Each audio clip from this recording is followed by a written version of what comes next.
We're here, Jeff. This is the end. Season finale. This is the end. This is the end. Friend, the end. There you go. All right. Hey, listen, Jeff, I just want to jump into this episode, man. Yeah. So we're here to talk about Zaha doing season 3, season finale of Babylon 5. Jeff and I have just watched it for the very first time. We're about to record a podcast on it. You guys are watching the behind the scenes. You guys are watching all the bloopers and outtakes.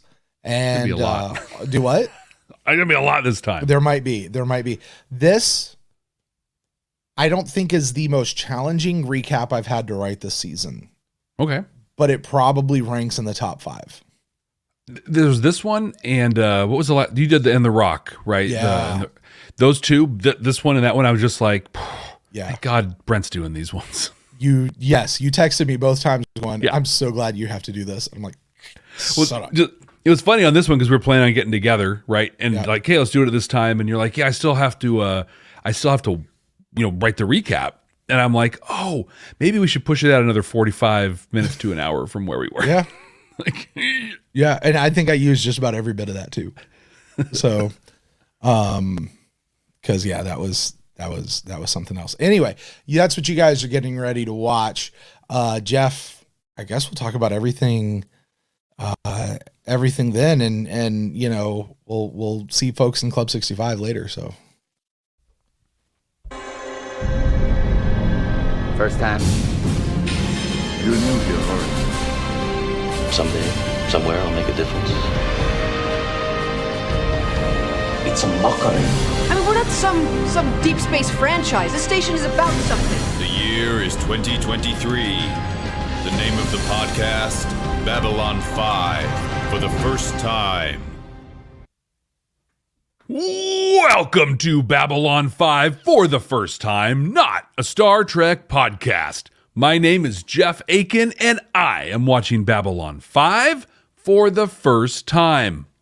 And I'm Brent Allen, and I'm also watching Babylon 5 for the very first time. Jeff and I are two veteran Star Trek podcasters. Jeff, are we veteran Babylon 5 podcasters yet?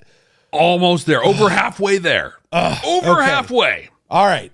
Veteran Star Trek podcasters watching Babylon 5 for the very first time, doing a podcast on it, searching for Star Trek-like messages. Not comparing Star Trek, just searching for Star Trek-like messages within the series and trying to decide just how much we like this series. And to basically prove we're not talking about Star Trek or comparing it to Star Trek, we play the Rule of Three, one of our games that limits us to no more. What? Sorry. To prove that we don't talk about that this is not a Star Trek, we're not comparing it to Star Trek, we're going to limit how many times we could talk about and compare it to Star Trek. We have zero self-control. None whatsoever. Well, to prove that we're not comparing this to Star Trek, we play a game, one of our many games, where we limit ourselves to only 3 references apiece to Star Trek during the entire conversation. That's it. 3. One of those places. No substitutions, exchanges, or refund. Hey, Brent. Hey, Jeff. Next week, we are closing out season 3. It's our wrap-up. Jeff, It's time. you just, man, it's like you're a tease, dude. Like you got me all excited, like, cause you've trained me. It's like Pavlov's dog. You've trained me for that. Hey, Brent. I'm like, oh, yay. Can you at least satisfy me? Like, give me a little, oh yeah. Oh, yes. There you go.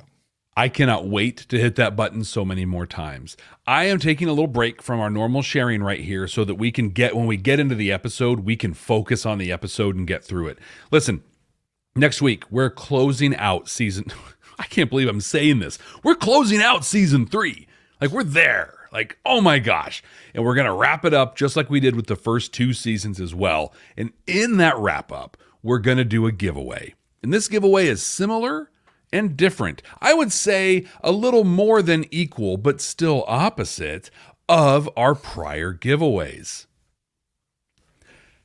You leave us a rating, a review. You make sure we see that rating and review. You take a screenshot of it, right? You tag us on Twitter at Babylon First. Email us, babylon5first@gmail.com.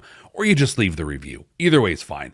We're going to draw not 1, but 2 of those reviews, and the winners are going to receive, Brent, tell them what they're going to win. Well, Jeff, you're going to win straight from our good friend Wash and his 3D printer this all gray metallic pewter 3D printed Starfury, complete with cannon blasters, ejectable cockpit, which doesn't actually eject, thrusters, wings to control your direction, and object may or may not really fly. Back to you in the studio, Jeff. I can't wait to do this. These giveaways are one of my favorite things that we do. One, I love reading all the reviews every week that come in from these things. And also, it's just really cool to share the incredible generosity and the work that Wash does for these. And we all get to share in a little bit of Babylon 5. So get those ratings, get those reviews in next week. That means do it right now. Like literally right now as you're hearing me say this. Unless you're one of those incredible people who was a little late to the game and are catching us after this aired, you can still leave us a rating and a review. We're probably not going to be able to draw your name, though, because we did the drawing back in September, and it might be like 2026 when you're listening. Though, Jeff, to be fair, what we know from this show is that future events definitely impact past events. So you in the future, hello future, write us a review, and you never know how that may travel back upon the timeline into this moment right here. Just saying, it's possible. Yeah, we don't know. Well, Jeff, since we're not going to get any reviews today, I don't think we're going to do any recaps. Really? I don't think we're going to review any recaps from last week. No? I'm just joking. Of course we are. Jeff, this is the part of the show where we take a look at the prediction that you and I made last week about what this episode was going to be about. And we see just how close we were. Jeff, what did you say this episode, Zahadum, was going to be, and how close were you? So I thought that Anna was going to lure Sheridan to Zahadum, and at a very high level that happened. But I was specific in how I thought she was going to do it, right? We're going to get the Morden, what do you want, John? What do you want? And it turns out Anna's very different than Morden in what happened. So I'm a little deflated on my victory parade, but it will be a victory parade nonetheless. I also guessed that we were going to see like a version of a death of Sheridan. And we did. We saw him. Yeah, we saw what we saw. And I thought that the shadows were going to we were going to get that cliffhanger at the end of the shadows just enveloping Babylon 5. And that is not quite how it went. Literally, I had a lot of the opposite of that. Yeah. I had a lot of the pieces. I had them very much in the wrong shapes, colors, and places. What about you? Well, I mean, Jeff, the whole shadows enveloping Babylon 5, it's almost as if you caught a screen grab that you knew was towards the end of the episode, and you're like, that's what's going to happen. You just didn't see the actual end. Well, I think I actually saw it happen in a two-parter called War Without End, and we're on a path to the future. So wait, Jeff, how long has it been since War Without End? It's been over. It was the one episode, I think the Rock episode was Z minus 14 days. So it was okay. Much more. It was much more than 8. Ivanova's thing was 8 days, not 8 weeks, right? Yeah. Okay. Well, what did I say this episode was going to be about? I said that this was going to be the thing about why Sheridan should or shouldn't go to Zahadum that we keep hearing about, people saying, don't go to Zahadum, don't go to Zahadum. And I said that we'd figure out what this was all about, which I guess we did. Although we're kind of in the middle of the story. We really don't know exactly what the resolution of this will be, what the fallout of this one will be. We're not quite to that spot. But I said that Anna would be tempting John to go, and Delenn would be saying no. And I got all of that right. And I also said, though, that Kosh, the piece of Kosh that's inside Sheridan, would be like, now you can go because I'm with you. That was not what happened. In fact, that piece said, don't go. Now, I don't know if that was that piece or if it was just memory, but, either way, he said, don't go. But then we did hear Kosh be all like, hey, do it.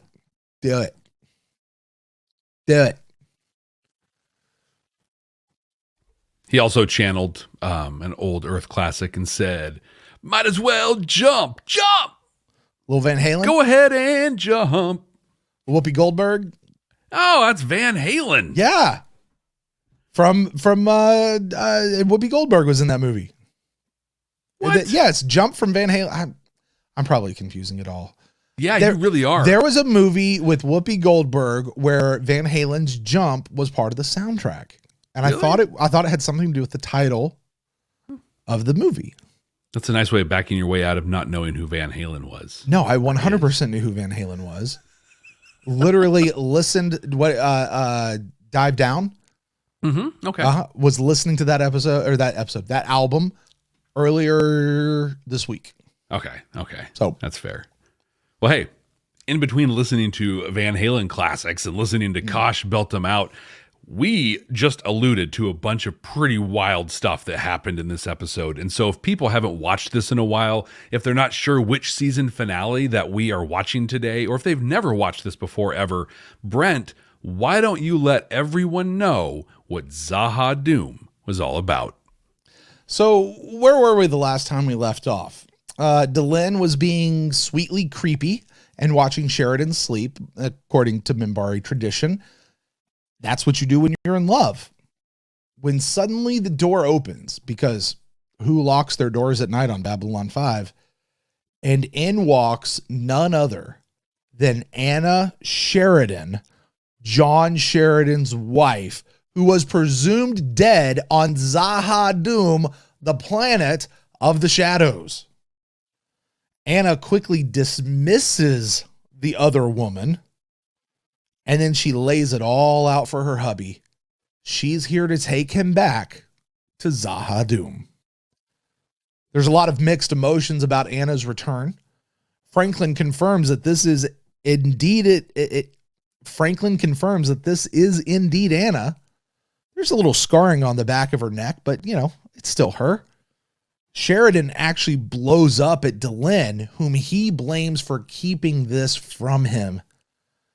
He says he doesn't actually know if he can even trust her anymore. Delenn says that the shadows kill all of those who refuse to work for them. And John says there's absolutely no way that Anna would ever go work for the shadows. And they can't really reconcile the two, except Anna's working for the shadows. Except she didn't. And they did something to her. And we'll get into all of that as well. Anna insists to John that the shadows, as he calls them, because that's not actually their name, are really just very misunderstood creatures. They're benevolent. They're good. And that old Kosh and dirty Delenn, they've been lying this whole time. And now she wants to take him back to Zahha-Dum so that he can hear the other side of the story. Yeah, that's the ticket. He'll buy that one. As Anna continues to be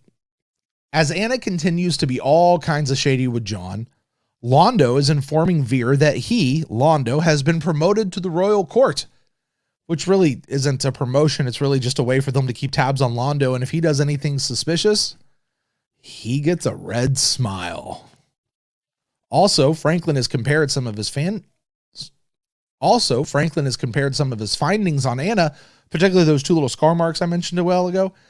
And they match up exactly with these two little scar marks that were on the back of Bester's girlfriend. Remember her? On the back of her neck where she had her shadow implants implanted.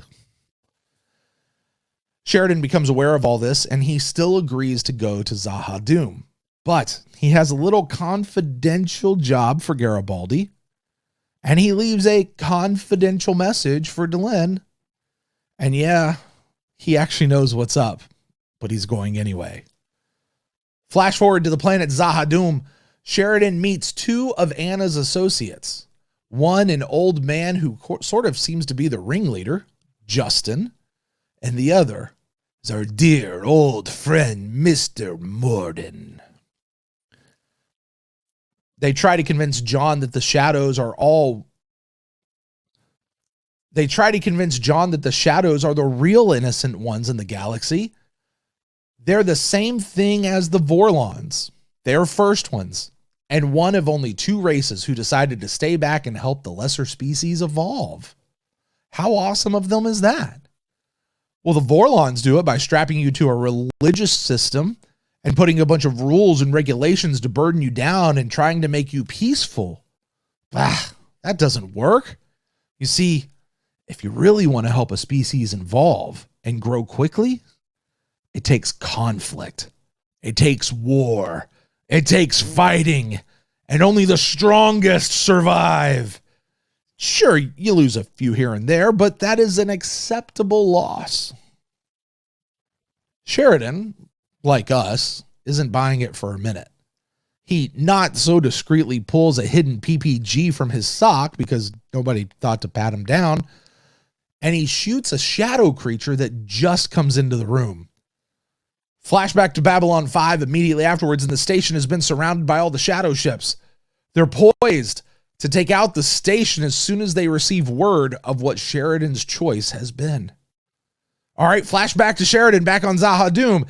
He's now in a cave with blood trickling down his head, and he's absolutely exhausted trying to pull himself up on the rock with the last remaining bit of his strength. Wait. Jeff, did we miss a scene? Was there a cut scene that we just didn't get? Because I don't know how he got like that. I guess we're just going to have to use our imagination. We can fill in the blanks. Suffice it to say, Sheridan bleeps a couple of bloops on his hand communicator, calling his own personal Batmobile, which is loaded with some nuclear explosives. Awesome.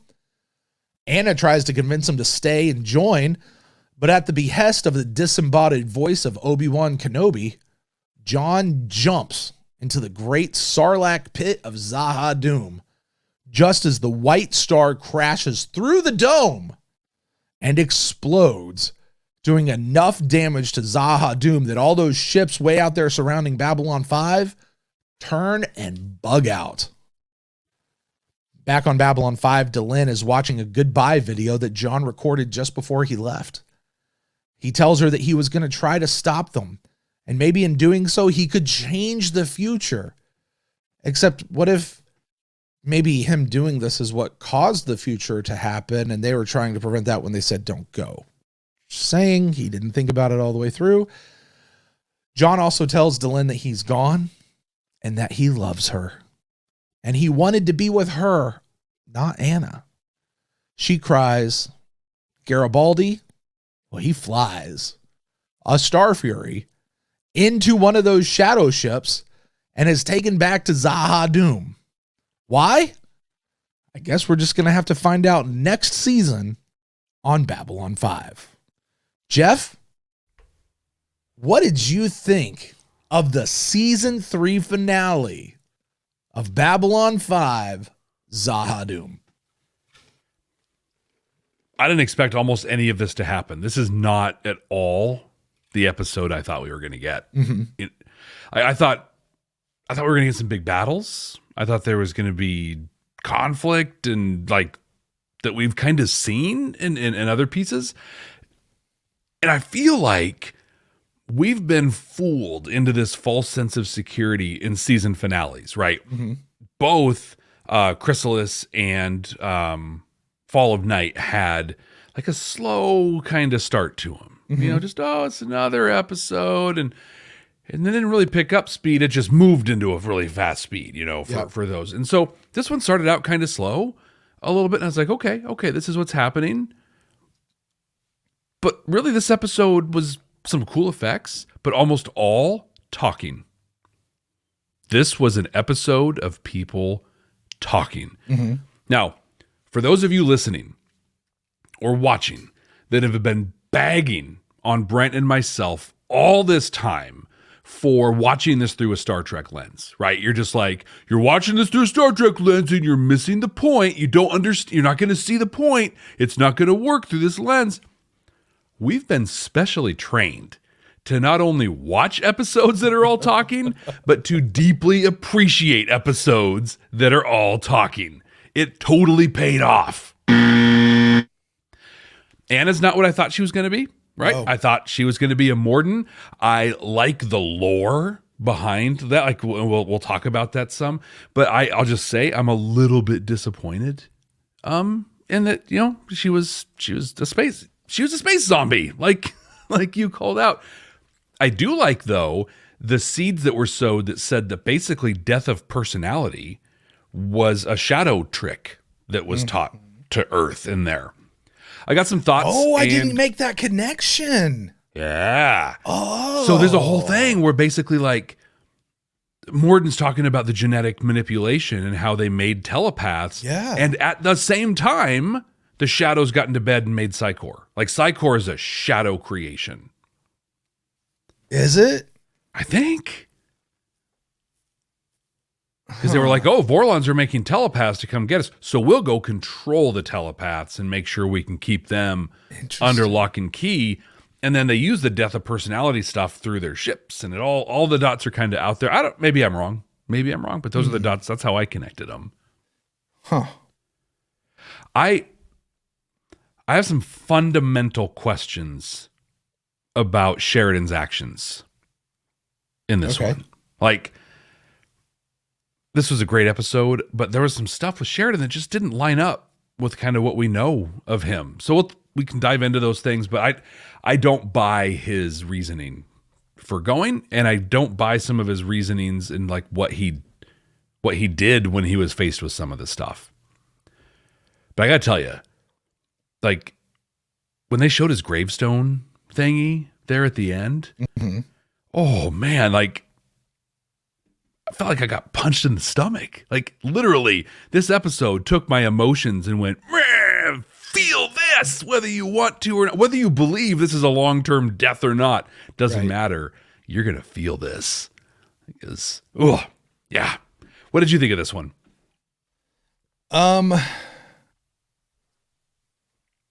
This episode to me felt very much, Jeff, let's just track it. This is the season 3 finale. This episode to me felt very much like Best of Both Worlds Part 1. Oh, yes. This started with the enemy that we know.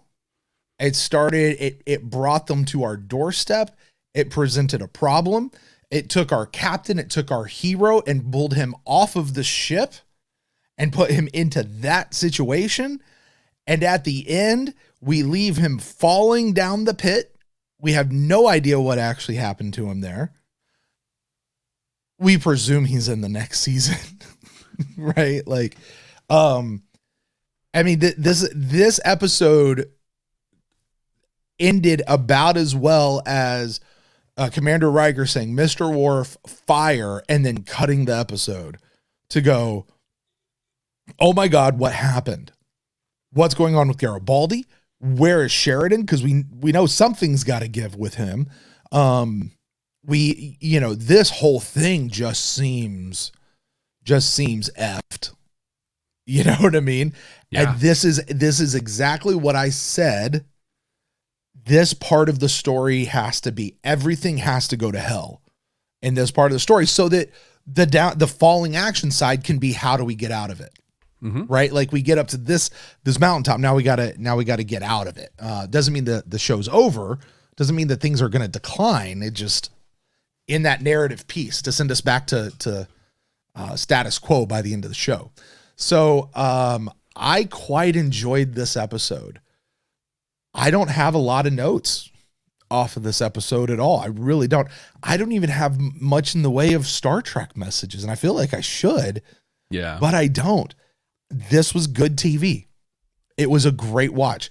This thing brought so many of the threads that we have been watching, particularly since episode 2 of season 2 with Sheridan and his wife, brought all of that around. It threw into question the relationship that we've been slow playing between Delenn and Sheridan. And oh my gosh, what's going to happen there?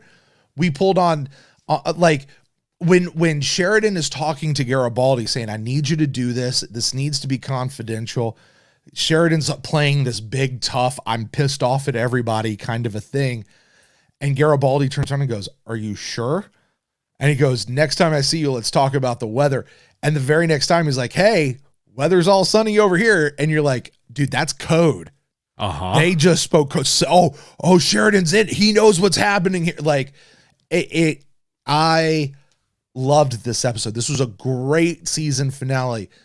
I would expect that that season 4, episode 1 is going to be a lot of the act 4, act 5, pew, pew, pew, pew, pew, lots of action, lots of action, lots of action. I could be way wrong because JMS could completely subvert those expectations. I'll tell you, I don't think this is what's going to happen. But if I said when I was doing Beam Me Up, if Best of Both Worlds, and for those of you who don't know, that's an episode where Picard got taken over by the Borg and turned into a Borg. If that was written in today's world, Picard would not have come back from being a Borg by the end of that next episode. He would have been the Borg. He would have turned to the bad guy and led the bad guys for at least a season. And that season would have been about getting Picard back. And it would have been way more. I would love, and I know JMS is working on a reboot about this show.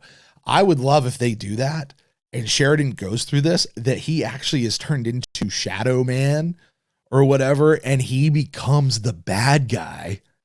And it becomes a little bit of like, let's get him back.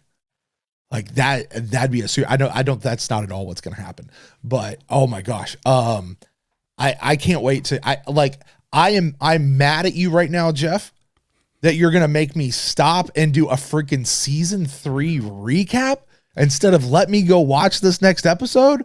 What is wrong with you? Well, I think that for us to grow as a podcast, Brent, we need to have a little conflict. I mean, because here's the thing. The Shadows kind of explained where they were coming from in this one. We've been asking for a long time. A couple weeks ago, I said, this is the question. What's the deal? What's the end game? Mm-hmm. I still don't think we necessarily know the end game, right? Unless it's like the most perfect survivor, that evolves from everything. Yeah. So here's the thing with that. And I always struggle with this. Do we really know what the Shadows' motivations are? All we know is what they just told us. Exactly, which could be total horsepower. Could be total garbage. Yeah. Right? Like let's just assume, let's set that aside and assume that what they were telling us truly is their viewpoint. That they're literally just trying to help the universe evolve and the lesser beings evolve by creating conflict because they believe that that's how folks grow. And there's kind of a point. I mean, if you look at evolution as a thing, survival of the fittest, you don't go in and propagate the weak parts of the species. Exactly. That's how this works, right? So, that to keep it peaceful makes everything go real slow and doesn't actually do anything, but you've introduced conflict and people evolve. Think of all the advancements in technology and stuff that we get when war happens. Yeah, every time. Every time. What I mean? That does not make war a good thing, but it does spur things on. So they have a point. And the other thing about that is I'm reminded of the Avengers movies. Mm-hmm. One of the things that for 21 movies, 20 movies, I guess, the Avengers did, or the MCU did absolutely abysmally was their villain stories. They were great with all their hero stories, but they were awful with their villains were awful. They were stale. They were static. Their motivations often made no sense. And then they get to Avengers Infinity War, which just could have been renamed Thanos, because that whole movie was about explaining the villain and giving him his motivations. And you know what? When you heard his motivations, you were like, kind of makes sense. Yeah. Like, I'm kind of with you. Like, I get where you're coming from, dude. I wouldn't do it that way, but I get where you're coming from. If they just did that with us, with the Shadows, of like, I kind of get where they're coming from. They're not just evil. They actually have some benevolent sides to them. That actually, I think, makes them a much tougher and a much more scary villain than just all-powerful evil. Yeah. I'm reminded of the phrase, iron sharpens iron, that you hear. And that's what they're trying to do. And I think I think to me, it really introduces the concept or the question of, does the ends justify the means? And so their end sounds pretty great. It's, hey, we want great, strong species. We want successful races to grow and thrive. But the way they do that, deaths of millions and billions and sowing distrust. So it's I think it introduces that concept in an interesting way. But I think it also does the same to the Vorlons. We kind of question what's important to the Vorlons and how they portray the Vorlons. And it's also the same thing where they're trying to uplift and unify people, which sounds great, but are their means cool? Like genetic manipulation, introducing religion and tweaking society? Is that okay? We've asked this question a lot, not just what's their motivation, but our understanding of Babylon 5 was there's no binary. There's not a good guy. There's not a bad guy. Right. There are people with motivations. Well, and you and I have been reminded of this repeatedly throughout the course of 3 seasons so far. Remember what Jakar said way back in one of the very early episodes. No one on Babylon 5 is what they seem. Yeah. And I think we could look at this and go, presuming that what they said was true, that also includes the shadows. Well, I think when he said that, he wasn't talking about the station. He was talking, it was like the most meta comment ever. Absolutely. He's talking about the show. Yeah, that's what I mean. Like, Yeah. no one, forget on the station. No, on the show Yeah. is what they seem. So a couple things, like, since we're talking about the stuff. So Justin, right? Justin Yep. is clearly the man in between. So Oh, okay. Sure. I didn't put that together, but okay. well, I guess so. He said, he's like, you can think of me as a middleman. And I was like, the man in between. I wasn't paying attention to that part, which will be a shocker to folks out there. I know. But I think okay. what we learned last week, though, is that makes him an equal and opposite to Sheridan. Ooh. I didn't buy that. But I don't know. We don't have all the pieces. Well, actually, we don't have anything. All we have are pieces of him blown all against the cave wall. Because I got to assume that he and Anna and Morden are probably all gone. Like, they were on the ledge when that bomb went off. I don't know. Maybe. But he kind of goes through and he tells us the motivation, right? So millions of years ago, there were all kinds of races, and many of them moved on to greener pastures, he says, other parts of the universe. Which we knew that. Mm-hmm. That squares with what we've known. But he says only 2 of us stuck around. Uh-huh. We've seen the party first ones, the tiki head guys. Oh. Does he not know about them? Or are they just not as, like, there's a Vorlons in the shadows, and to him, the party first ones are actually just another race that's out there. He called the Vorlons the Lords of Order. Right? They're the ones that are going to have you follow the rules and do the things. Right. And then they're the ones that broke some deal, I'm assuming, that they made and started interfering directly with the races. And they gave the examples of giving the genetic manipulation to give humans telepathy.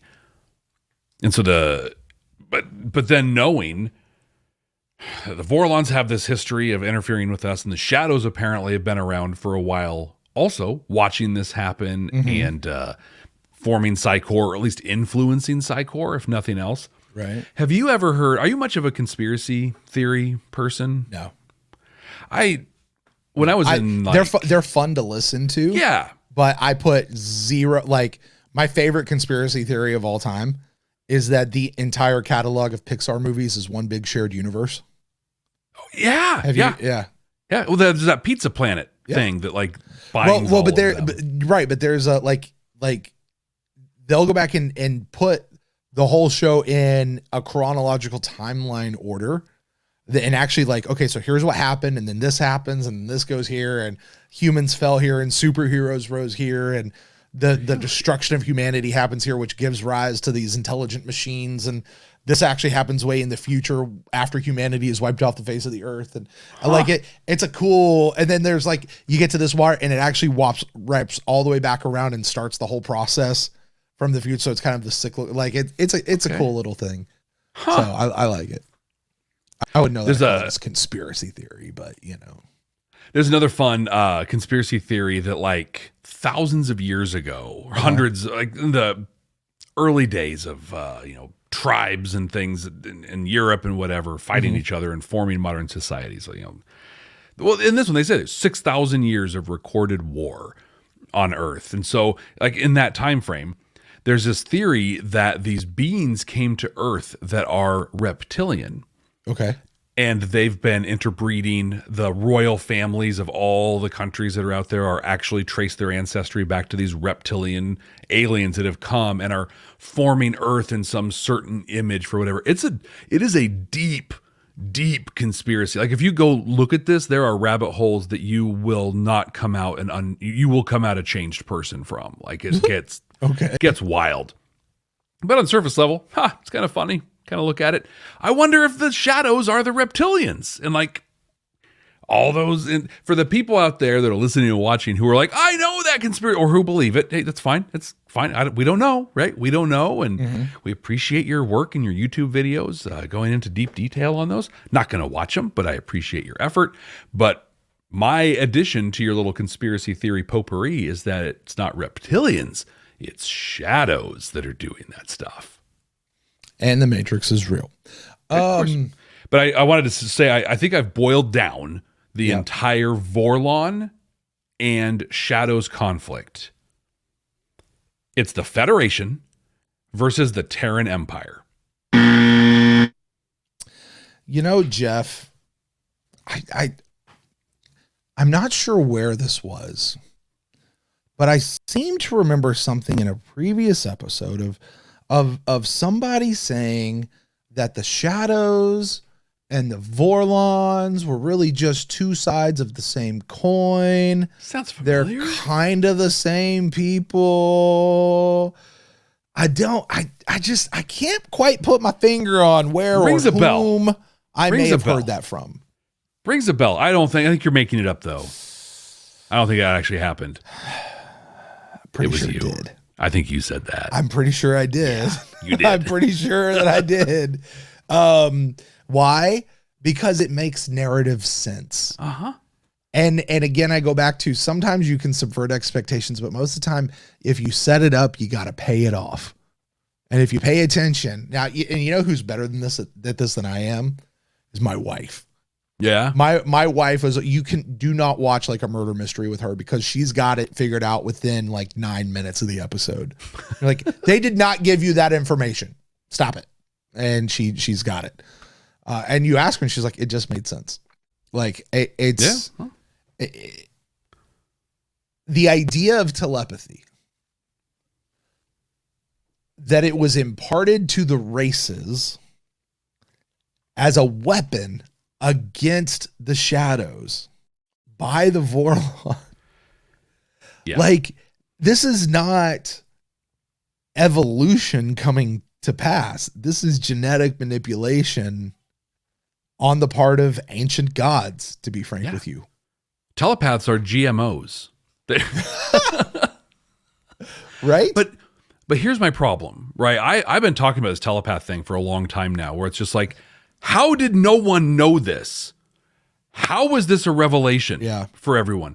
There was another thing they dropped in this one where Sheridan had Garibaldi set up the White Star for him and Melissa, for him and Anna to get on and fly in. And she's like, kind of touching stuff. She's like, oh, it's gross. It's Vorlon. And we cannot land this on Zaha Doom because the shadows believe if a Vorlon thing touches the planet, it will kill all of us. So this whole time, we're sitting on Vorlons and telepaths that can just beat the shadows, but we're not doing that? What? Because nobody said something? Yeah. Because like Kosh or any of the Koshes couldn't be like, hey, they can beat them. We gave it to you so that you could have fun. Like, yeah, this sounds pretty rough. Hey, here's one of our ships. Load up your Cyclops, because they're super high. Land them on the planet. Boom. We win. The day is saved. Didn't actually need the nuclear bombs. Yeah, at all. Right. Just bloop, landed. Which, by the way, that's low key. Just kind of put out there, and they used it for the thing. Massive nuclear mines that can't be detected. That's terrifying. And Jakar just has access to them. That's even more terrifying. Uh-huh. And why is Centauri Prime still standing if that's the case? Just don't deliver him to Babylon 5. Take him to Centauri Prime. Boom.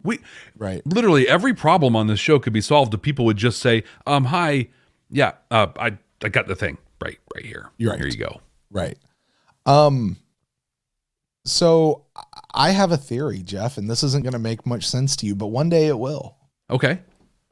This whole thing with the Vorlons and the Shadows and Babylon 5 and Morden and Anna and all of this is taking place within the Stargate universe. Because here you have gods of ancient alien origin that are impacting humanity and people and all the alien races out there. And they're really just aliens, and you got some of them out there that are bad. And oh yeah, some of them are implanting into humans and using them. Anna is a Gould. You don't know what that means. Anna is a Gould. I'm wearing my Stargate t-shirt just to celebrate this this moment right here. Jeff's going to learn about it soon. So you saying that it wasn't Deep Space Nine that stole from Babylon 5, but it was Stargate? No. What I am saying is that Stargate expanded upon the Babylon 5 myth, and that JMS actually wrote his show to fit into the Stargate universe, which was established pre-Babylon 5. Oh, okay. I don't know any of that. I was like, oh. So I got questions about Sheridan's motivations in some of this. So he says that we saw this future, or I saw this future. Yep. And you, Delenn, told me, I think future Delenn said, this future will come to pass. This is going to happen. So in his own mind, he decides, well, that probably happened because in my vision, when I was there, she told me not to go to Zahad-Dum. So I probably didn't go to Zahad-Dum. So if I do go to Zahad-Dum, I can subvert the whole thing and change it all. There are a lot of wild leaps in logic for him to put in his own brain and not talk to anybody about. Like, that's not the Sheridan I know. And especially, okay, are you going to tell me that a dude who's nerd enough to go become a captain in a Space Force situation, you got to nerd out to be that guy, right? Yeah. That he's never read a sci-fi book or watched a sci-fi TV show or seen a sci-fi movie.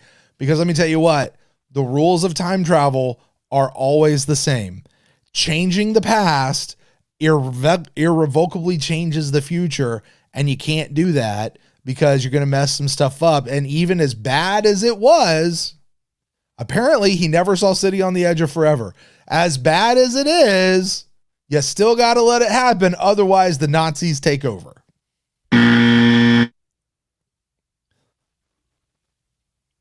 Remember when he was a conspiracy? No, remember that one episode where Sheridan was a big conspiracy theorist? That one episode, right? Yeah. Yeah. And they had the whole, was it Bureau 13? Yeah. That never happened. And then his conspiracy theory. If he's a conspiracy theorist and he's putting this together, like, I don't know. It just doesn't line up. But not only does he put this whole thing together, but then he believes, like, so clearly that John Sheridan, can single-handedly change the future.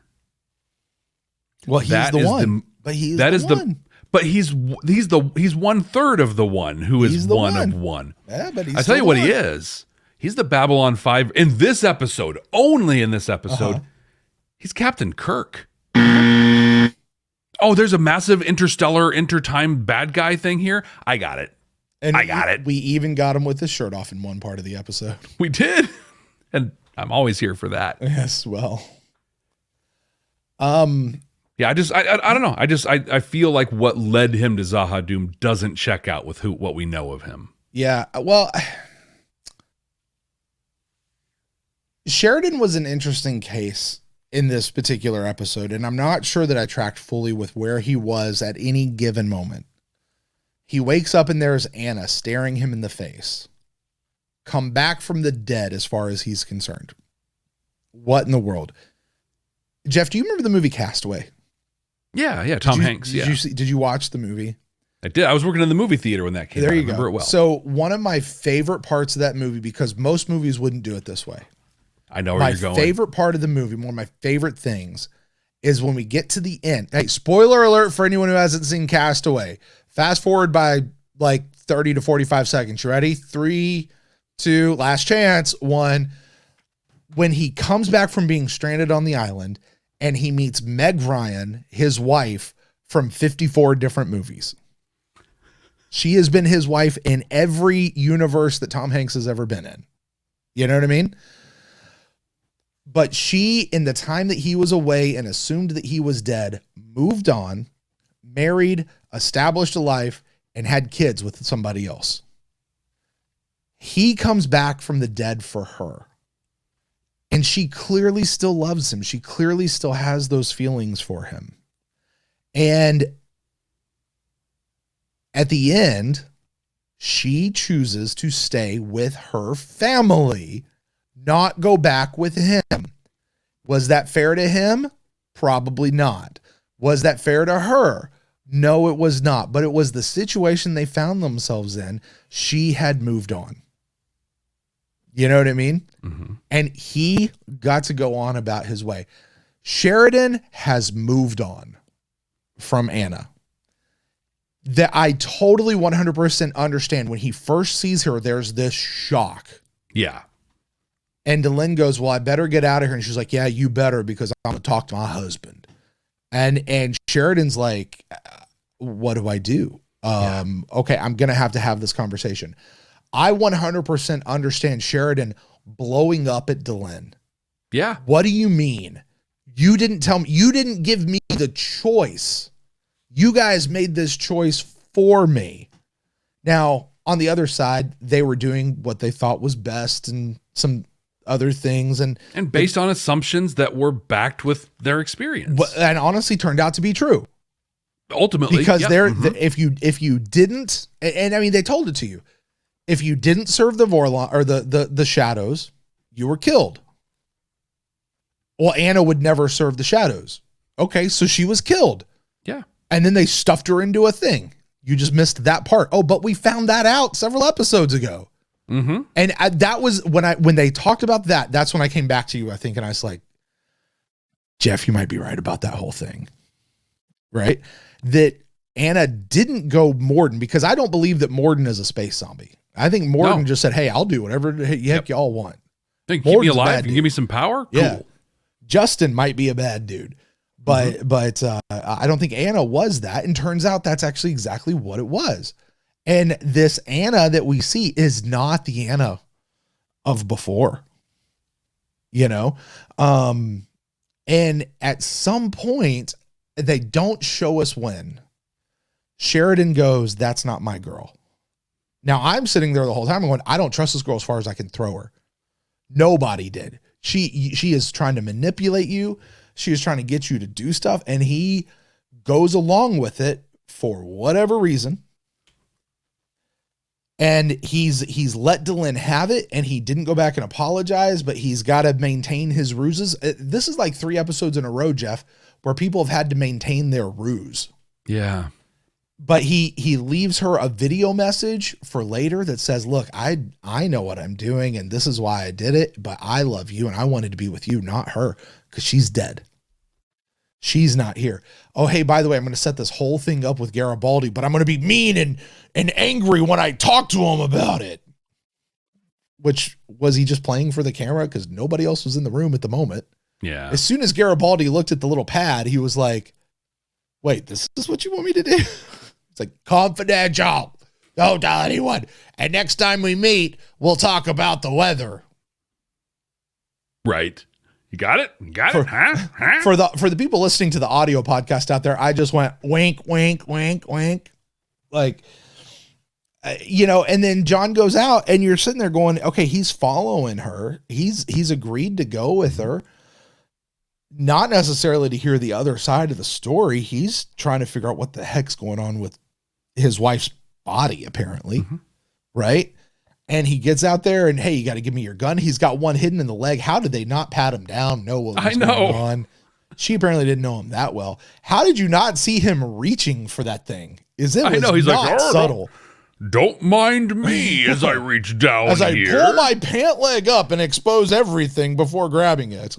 Like, I've seen people hide cigarettes better. Like, a PPG is not that big of a device, Morden, by the way, takes the other PPG and sticks it down his pants. I know. Every dude learns that is not the way you do that, because you're risking bad stuff when you do that. And then Sheridan goes in, he shoots the zombie, and the next thing we know, he's bloodied and he's trying to crawl up a rock. I mean, Jeff, did I space out for a moment? Like, I thought I did. Like, when I watched it the first time, I was like, what? Yeah. And I'm like, oh, that's how like you said, I guess I'm just supposed to fill in the... I can fill it in with my imagination, but that was I imagine like he shot the shadow. Did Anna beat him up? Did old dude Justin go to town on him? Did Morden try and shoot? Like, what happened? Did Morden try to shoot him with his own PPG? Did the shadow come in and get a few good swipes on him before... What, is the shadow still alive? Yeah. Do they have fragile bodies? Hey, by the way, if a Vorlon touches them and they automatically die, how did all those shadows go kill Kosh? Yeah, how does that even work? I don't understand. They like have rubber gloves on when they were attacking him or something? Yeah. Like, they were wearing face masks, gloves, and face shields. Yeah. And so it helped them. Yeah. I think a thing that I loved, let me go back. His initial reaction to Anna at first was jarring. Yeah. But it totally checks out. It makes sense. Yeah. Like, you're dead. What is going on? Yeah. And her reaction to him and Delenn gave it all away to me. The second time I watched it, when I wasn't just like, what is John doing? Because she's like, you, Delenn, out. John, you and me, Zahadum, let's go. There's no, oh my God, I missed you. I love you. I can't believe, I never thought I'd see. There's none of that. There's no running and hugging him. There's no affection. There's none of that. And yeah, it's just get in the car. We're going to the DMV. We're gonna do this. And listen, and you get the feeling that John and Anna had a very passionate relationship, shall we say? Yes. And none of that was there when she showed back up. There was even the line after, because, he had Franklin run every test on her, and she's like, I don't think anyone's ever examined me that closely. Except you. I was like, whoa. I was like, get it, Johnny. Yeah. Wow. But yeah, and he's got this whole plan. And I feel like, because he had the report from Franklin, that showed everything, and he was ready to confront her about it. But, he called an audible on the way, and I don't disagree with where he was headed. Based on his actions, it made sense. But I feel like he knew early on something was up. Franklin confirmed that thing was going on, and then he's just like, all right, so here's how we're going to kind of move forward with the whole thing. Yeah. But there was a moment in this whole back and forth and all the stuff between the triangle of Delenn and Anna and Sheridan that I think was beautiful. Because Sheridan, when he left, he wasn't fooling himself. Right. He was going to die. Right. When he and Garibaldi talked about the weather, there was this really cool bro moment, right? Where like, hey, it snowed in New York. Oh, that's good. I bet it's lovely. And they like stopped, looked, shook hands. Like they knew what was up, and it was just like, it was a cool moment. Yeah. In Revelations, that second season episode that we learned about Anna, I never got to say goodbye. I never got to tell her. That was 38 minutes of the 43 minutes of that episode was him telling us that he never got to say goodbye. He said goodbye to Delenn. He recorded that message. He looked in the camera and he said, I love you. Goodbye. And for John Sheridan to not beat around the bush and say, we saw it with his dad. We saw it when he first expressed in Ceremonies of Light and Dark to her. He just couldn't say it. He did and he got to say goodbye. I thought that was beautiful. Great character growth. Yeah. Great character growth for him. The kind that you love to see in this moment, and particularly in a big moment that has much more galactic implications and what's getting ready to happen. Yeah. And it occurs to me, I've just been talking about John's, he's just John to me anymore. We've been talking about his motivations, and I just want to make clear, I don't think either you and I are poo-pooing on it. It's more of a just going back and tracking with him, because this episode, watched a second time, you see more of what he's doing when he's doing it. In fact, again, the last 3 or 4 episodes have been that idea of I'm tracking with you. If I go back and watch it from the beginning, it's actually something different that's happening. Totally. And I think this one, I'm deeply questioning his motivations and whatever, but I'm very confident those pieces will fall into place. This is part of the storytelling. This story is not over. The episode of Zahadum is not over. No.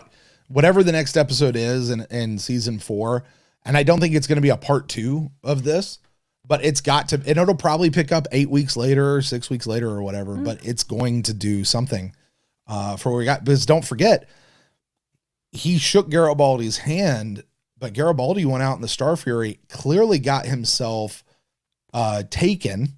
Not destroyed, but taken. I feel like it was intentional. I feel that was like a choice he made. Well, and the only thing that I can think of is he is John Sheridan's rescue plan. Yeah. He's like, hey, I need you to go do this because I'm going to go do this other crazy thing. And when I fall through the pit, I need you to be down on the other side with the Millennium Falcon ready to catch me. Right. Yeah. Yeah. I'm not going to have an arm, but just be ready. Have the back to tank filled. I'm going to still have some daddy issues we got to work through, but have the back to tank filled. Over the next 4 episodes, we're going to, Right. Or 4 movies. But yeah, the first time I watched the episode and, the shadows were kind of taken off and they're recalling the ships in, and then it showed literally a shadow come over Garibaldi, not a ship, but just a actual shadow. Mm-hmm. And so my first thought in that moment was just is that the shadows leaving and we're just kind of seeing that? And then you get that scene at the end of kind of look, he's inside the shadow. And I'm like, did he get abducted? Did he intentionally move in? I'm not sure. I feel like you're right, though. There's part of Sheridan's plan that he's set up and he's going in. But my fear, my concern, my question, and I don't think Sheridan necessarily knew this, but Grandpa Justin says Anna made the wrong choice. She chose not to help the shadows, so we hooked her up to a ship. And people spend enough time in those ships, they never come out whole. How long is Garibaldi going to spend, or will the Starfury protect him? I was going to say, he's not connected to the ship in the way that Anna was connected to the ship. At least I don't think so. That's not the impression I don't think so. Yeah. So I don't think that's gonna hit him. But I mean, forget a back to tank. She just might need a sarcophagus. I know. You don't know what that reference means, Jeff. Stop it. A sarcophagus is where you put a dead body. Oh, okay. Is it though? There's more to it. Mm-hmm. You'll figure it out. You'll get there. Wink, wink, nudge, nudge to all y'all out there who do get it.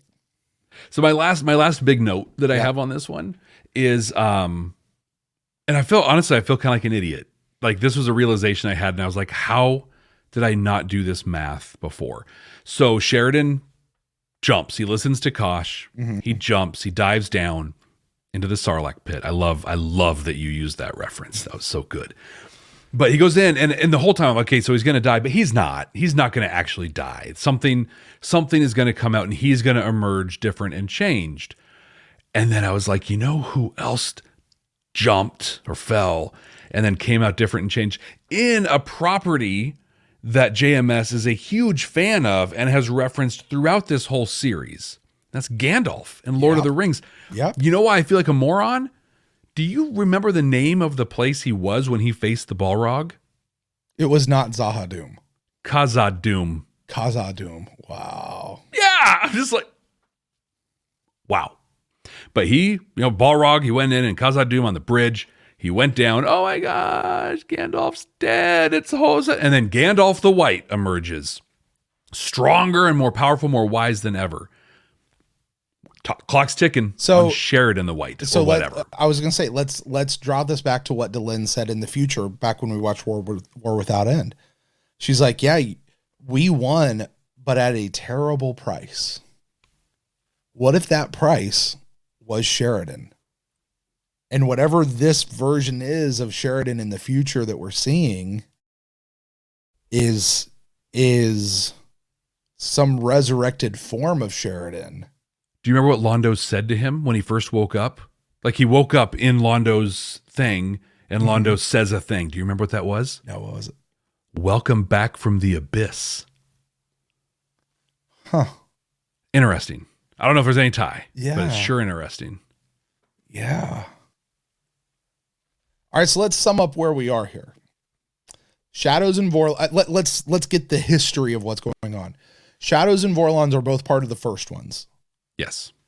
The first or the ones ancient ones. The ancient ones, whatever. Whatever. They decide to move on, but the Vorlons and the Shadows both decided to stay back. Never mind Mr. Tiki Head and some other things. They decided to stay back for the purpose of helping the younger races evolve. But they have two different philosophies of how it's done. One believes it's done through peace and enlightenment and unity coming together, and all the things that we would call positive values. Yeah. The other one believes that it's through fighting, survival of the fittest, war, and there's some precedents to show that that's actually true. And that, yes, as sad as it is to lose a few, it's an acceptable loss, which as a Star Trek guy makes me throw open my mouth because we value all life. So in order to fight the Shadows, the Vorlons GMO'd 100 different planets and inserted telepathy because it can defeat the Shadows. And the Shadows fight, and every while they go hibernate. They said the word, they're hibernating. Not that they got defeated. They're just going to go hibernate. Now, Jeff, you and I have speculated, and I think this story has to be how the Shadows die. Not, we fought them back this one more time and we're going to have to deal with them again in another 1,000 years. I hope that's I'm not interested in just a certain battle that puts them away for a while. I want to know the final battle that actually finally kills them, which is why I thought it'd be really cool if everybody was jumping through time and all participating at the same time, but that's not the story, and that's okay. So that's where we are. John Sheridan goes over, sends some nukes in. Now, I don't think that he blew up all the Shadows. I mean, Zahadum's a whole dang planet. Oh, we saw Shadows at Babylon 5. Right, right. Assumedly went to Zahadum. Right, so. right. And I don't get the feeling that their hive mind destroy the queen and we destroy all of them. That is a sci-fi trope. Yeah, I was going to buzz you. Do not buzz me for that one. You're good. You're good. Like the Borg. I'm not going to buzz you still. I'm not going to give it. Because I don't think we have any more buzzes. I think we've used them. Yeah, it's okay. We've been pretty judicious with them today. So that's where we are. And the Shadows have now come out of hibernation. This tracks with what we've seen so far in Babylon 5. They are creating conflict. They are creating war. They are instigating war between the species themselves, not just with the Shadows. Right? And the telepaths hurt them, and that's why they landed on the Narn home planet and wiped out all the telepaths all those years ago. Yeah. And here we are. And John's falling down some abyss, and Garibaldi's on his way out to go find them, and Babylon 5 is safe for right now. And Delenn wrapped it all up beautifully near the end before Jakar's incredibly delivered and wildly ominous voiceover. Mm-hmm. But Delenn just says, the past is prologue.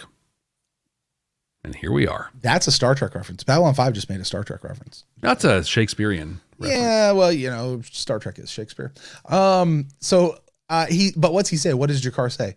There's a greater darkness than the one we fight. The war we fight is not against powers and principalities. It is against despair. Yeah. Oof. Oh my gosh. Well, Jeff, I think we have hit that spot where it is time to take a turn away from the story that Babylon 5 is presenting us, and let's look at the messages that Babylon 5 is presenting us. Does this one have any of those Star Trek quality type messages to it? Is it a deep moral message? Is it holding up a mirror to society? Is it giving us hope that we can be better in the future?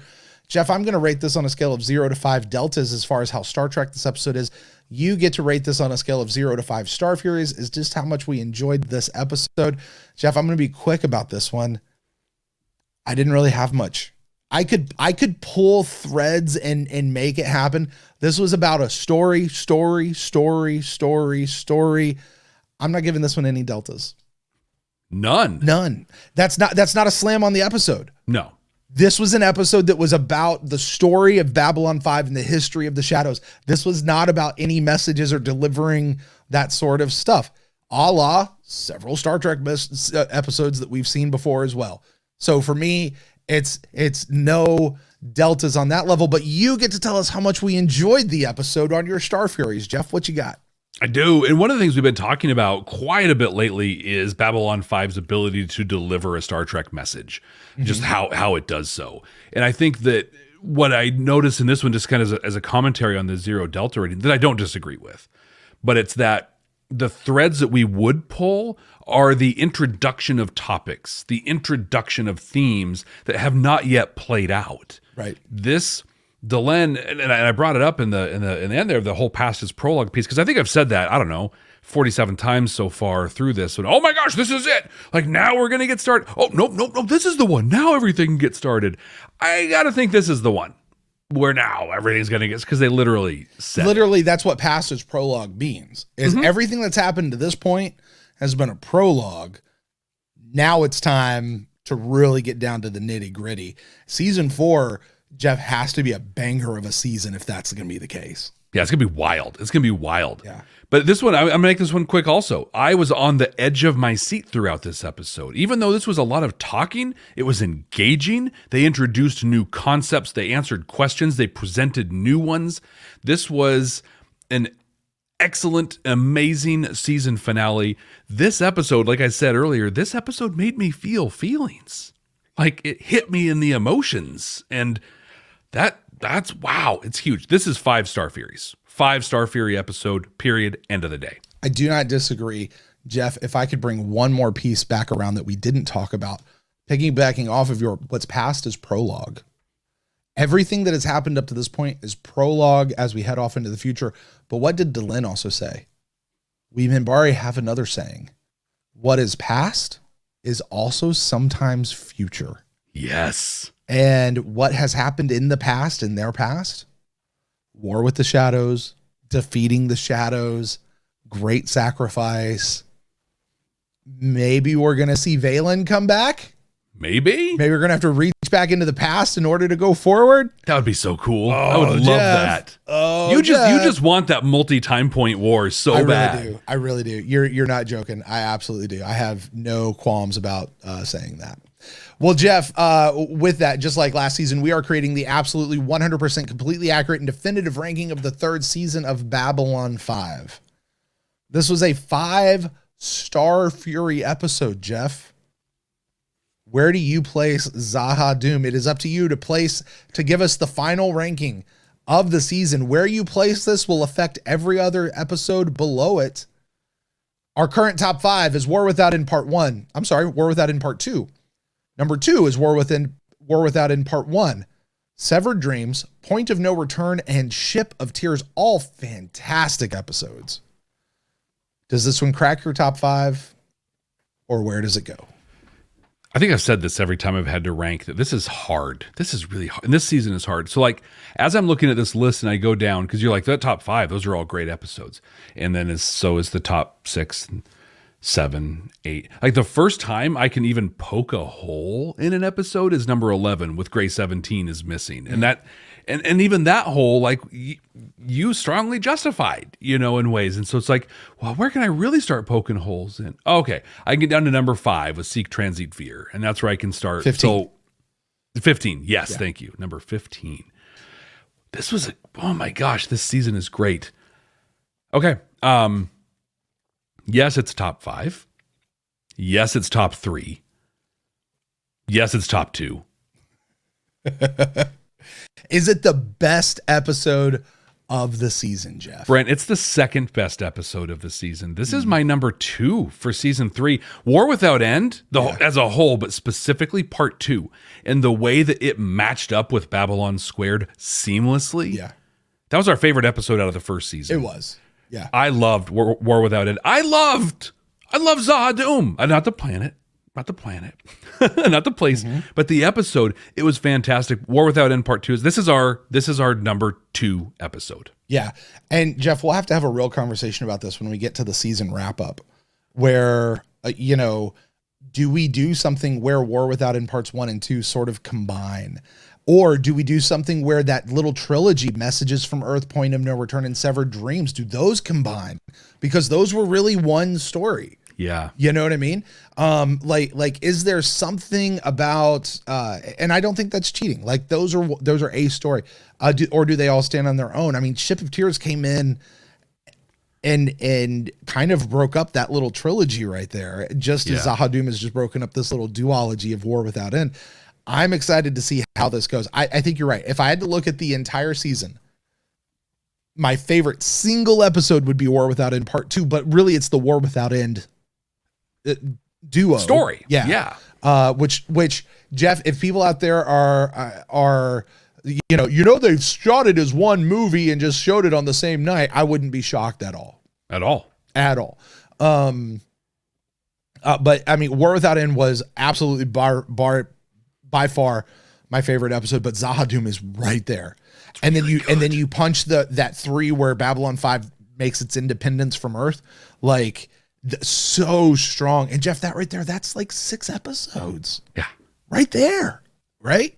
And then you've got Ship of Tears and Rocks Cried Out and Rifa's death and how they cut that piece together. Wow. And Interludes and Emanations, which that's the one where Kosh gets it. Right. And then you got Passing Through Gethsemane, which sets such an emotional tone for the entire season.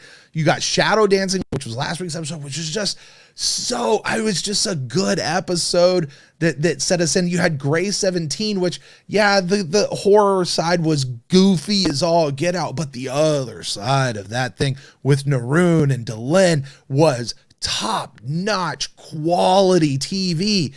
You had Matters of Honor coming right off of the season deal. You had Voice of Authority with Chicky, who was really weird, but my God, what that, like, the interference of Earth Force into Babylon 5 and how, oh my God, like, impact. Absolutely. And you had Dust to Dust with the drugs going back and forth, and even Sick Transit Veer, which you said that's kind of where you sort of start. But even with that, I mean, Jeff. Let me slow you down because Brent, we're done with Zahadum. And next week, we get to do exactly this conversation. Exactly what you're teasing, exactly what you're diving into. Next week, we're watching the season 3 wrap-up. Brent just gave the prediction. He just showed you. It's a sneak preview of what we're going to do. We're going to look at this season as a whole. And I got to tell you something. Yeah. Season 1, right? Let's just do a little look back here. Season 1 had very low lows and some pretty decent highs.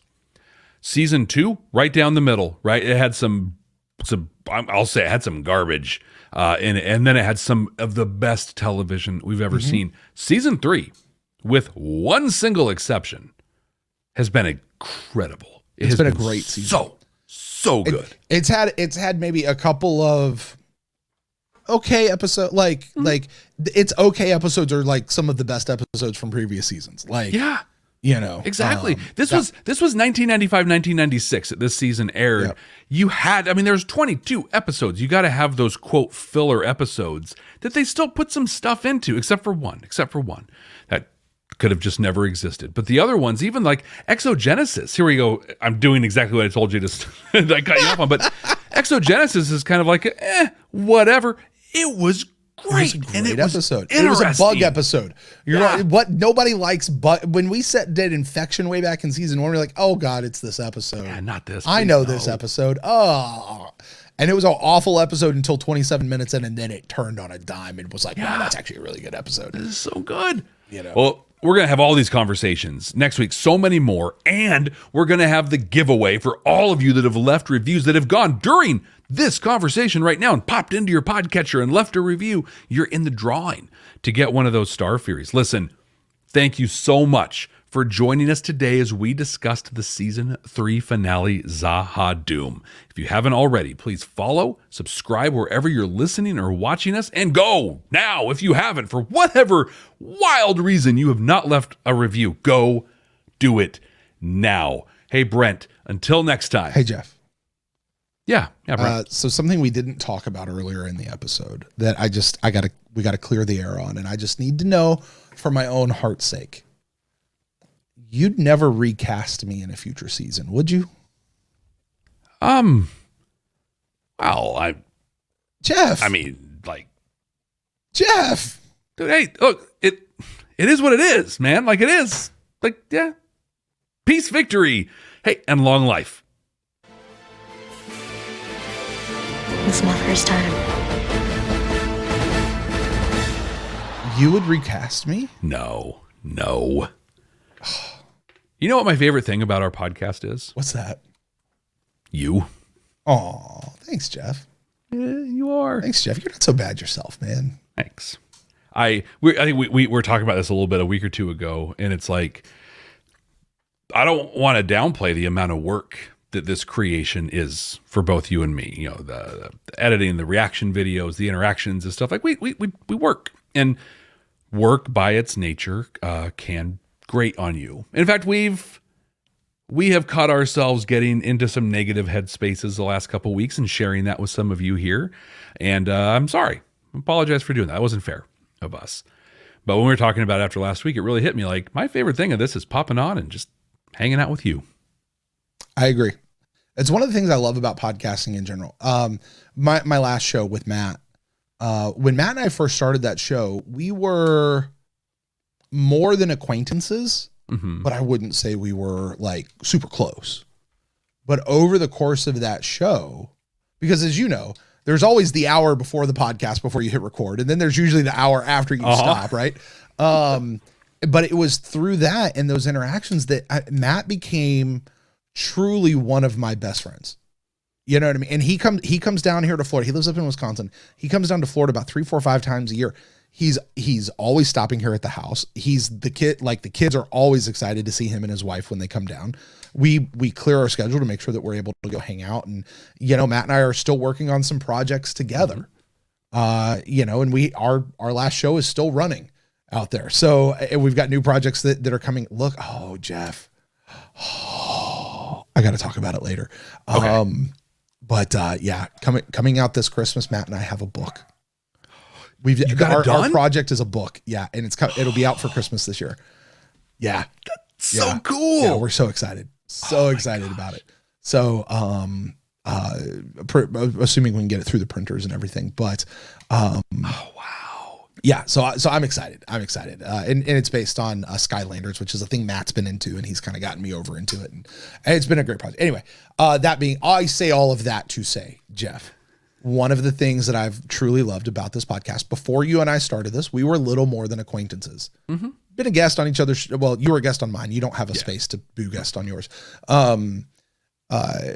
You know, and there was some great camaraderie. I thought, you know, there were some pieces of that, but you know, Jeff, you've truly become a friend. You know, and one day you'll meet my kids, and you and I are like, man, we gotta get our daughters together because they're like the same age. You know, it's like they would love like hanging out, and they're like, yeah. Absolutely. So, you know. Yeah. Podcast. Cool. Well, this huggy feely moment has been brought to you guys by Anna Sheridan coming back from the dead. Jeff's claiming that, but dude, she wasn't what she said she was. She wasn't what she said she wasn't. So anyway, hey, listen, Club 65, you guys are awesome. Drop a comment down below. If you don't know what Club 65 is, this is it. You're in. You have now been inducted into Club 65. Just a reminder, we don't talk about Club 65 outside of Club 65. And if you know what we say whenever anybody asks, well, if you know, you know, and if you don't, you don't, because this is it. You know, you should basically you're just looking at them saying you should stick around to the end of the video. Exactly. Yeah. This is really what it is. So, Jeff, where's that link down there somewhere? Way over there? Oh, about right there. And it's not a link. You have to like look at it and type it's a graphic. You guys have to type it into your browser. Sorry. Look at my fingernail looks painted in the light. It looks tiny. It does, doesn't it?